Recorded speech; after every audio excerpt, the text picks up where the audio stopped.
is, guys? It's your boy Blastphamoushd. I don't know about you guys, but my favorite YouTuber on YouTube, at least animation-wise, Casually Explained. Guy's freaking hilarious. Can't even explain why he's funny. So with that being said, today we're gonna be reacting to Casually Explained. If you guys want to watch the original videos, the link will be in the description down below. Let go. So, a lot of people want to get into investing or day trading, but they don't know where to begin. And in my opinion, the best way to get started is by learning to read market trends so you can reliably make simple trades and start making money right away.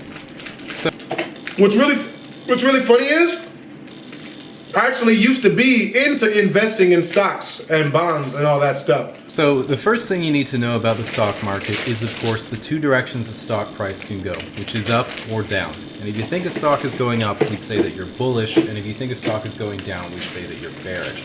So with that terminology, to start with the easy trading patterns that you probably recognize from your stereotypical stock chart, we have what's called a rising wedge, a bullish pattern where the value steadily climbs as the trading range narrows, which of course means you should invest, and the reverse of that is called a falling wedge, which is a bearish pattern, and of course means you should be selling or shorting the stock. And shorting simply means borrowing the stock from a broker to sell at the current price and covering it later at hopefully a lower price. Now, these are the two most fundamental patterns, and by combining them together, you can get pretty much every other pattern. For example, you'll often see a rising and then falling wedge in sequence, which creates a triangular shape, or what traders call the isosceles buffet. And while this doesn't mean too much all alone, if you see two adjacent isosceles buffets with a big buffet in the middle, we have what's called a Warren range. And what you want to be doing here is trading on the neckline right where the Berkshire breaks. So you're going to want to measure the distance between the hairline and the neckline and enter short where the neckline meets the descending slope with an equal point target, while placing the stop loss just above the point of highest resistance to the right of the Warren range. Should just be easy money, really.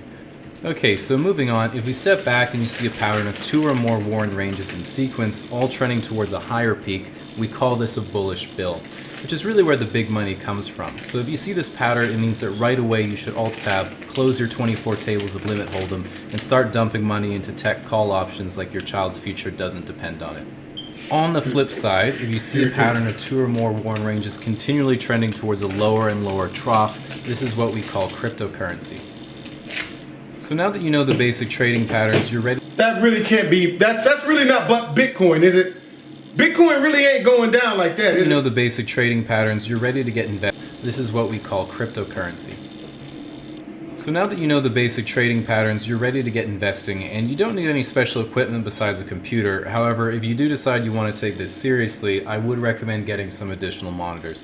Most traders like to have at least 4 screens running simultaneously, which allows you to lose money on up to 4 trades at once. This is called getting forestocked. So with that said, I hope, I pray that is a Smash Brothers reference. You have to remember that your portfolio can only drop in value by 100%, while it can go up by way more than that, which is why it's important to consider how to manage your money in the event you accidentally make a return on your investment of 10, 100, or 1,000 times your initial buy-in. So you have to ask yourself, in the event you massively increase the value of your portfolio in a short amount of time, what's your strategy going to be to reinvest that money? And there's actually a few different options you have that I'll go through with their different pros and cons. So the biggest advantage of the Amaryllis is definitely the dining space and fumed oak trim. Yeah. That's what I like about this dude. His jokes are always so out of nowhere. It makes no sense. All right, now the first thing you want to do is invest your money.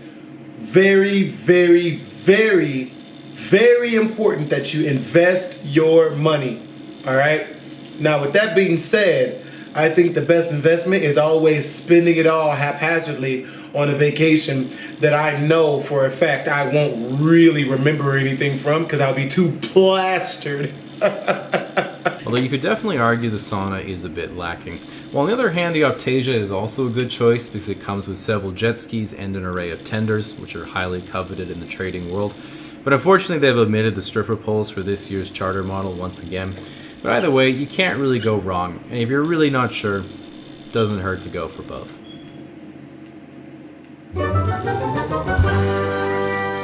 Hope you guys enjoyed the video. If you did, make sure to comment, like, and don't subscribe. It's your boy Blastphamoushd. Twisms.